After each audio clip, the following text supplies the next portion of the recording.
What's up guys, Everything Apple Pro here, and guess what? So I was looking around my iPhones and I dug up an old iPhone 5S running the very first iOS 8 firmware. And that got me thinking, how does the very first firmware of iOS 8 compare to all the later updates? So in this video, I'm going to be comparing iOS 8 to iOS 8.1.3 to iOS 8.2 Beta 5 and iOS 8.3 Beta 2. So these betas are the most current ones available.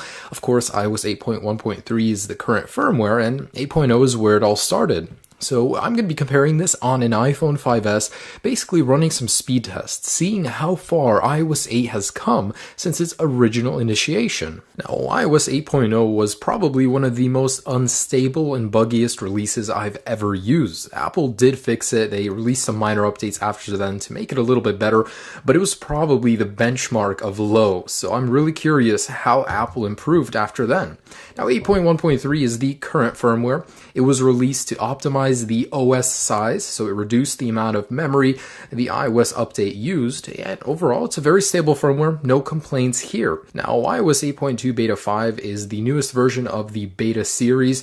It's almost complete and there is nothing different. I mean, all it is inside of the Bluetooth settings, just it'll lead you to the Apple Watch. There has been no noticeable change. It's just to prepare your device for the Apple Watch. Now, after this comes the iOS 8.3 update, which actually had a lot of changes. Siri is improved. It can speak new languages. You now have new emoticons and emoticon setting page. So if I just want to show you that, you actually have these guys right here, which you can slide through like this. And if you want to change the color of someone, just hold them. That's really cool right there. So there are a number of changes in 8.3, and it's actually reported to be a lot faster on older devices, especially on the iPhone 5 and 4S. So really curious to put this to the test. Anyways, let's go ahead and get started. Now, the very first test I will be running is a startup test. These are all wired to the exact same adapter, so as soon as I click on, they will all power on at the exact same moment.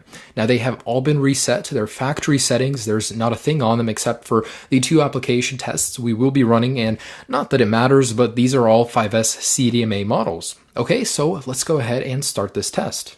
All right, so all going off right now. So I'm going to go ahead and turn on the adapter in 3, 2, 1, and these devices should be powering on at the exact same time. Now, my predictions are iOS 8.0 is going to be the last, with 8.3 being the first, and then 8.1.3, and wow, surprisingly 8.2 is in the lead.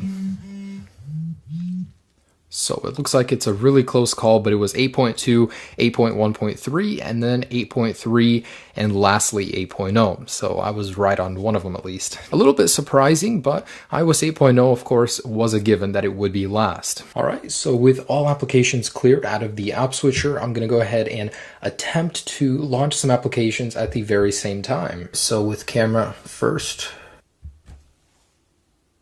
Now, App Store, I know this is one of the most processor-intensive applications to load. Well, that was surprising, 8.0 and then 8.2, 8.1.3, and 8.3. All right, so anyways, let's go ahead and run a Geekbench and a Wi-Fi speed test to see how these actually compare when it comes down to numbers. All right, so I'm going to go ahead and run the Geekbench test first. As you guys can see, these are all of the firmwares that belong to these devices, 8.0, 8.1.3, 8.2, 8.3. So I'm going to go ahead and run these guys, and once it does finish, I will be right back. And here are the raw Geekbench results. I'm impressed. I mean, wow, there is literally very little difference. 8.2 being in the lead by 2 points above 8.1.3. So I don't really see this being a noticeable change, but in terms of stability, that's not something you can measure. That's something you gotta use and then you'll see. But speed-wise, these are pretty much almost all the same. Now, I will be performing a test similar to this on the 4S, and we definitely will be seeing more of a difference there. So lastly, I want to go ahead and run a Wi-Fi speed test, see how all of these devices compare. I do have the Airport Extreme, the latest version, and I'm going to go ahead and run each of these tests one at a time. Now, these results are a bit impressive. So iOS 8.0 was actually better than 8.1.3 was. All of the upload speeds are roughly the same. It's the download speeds where things start to vary.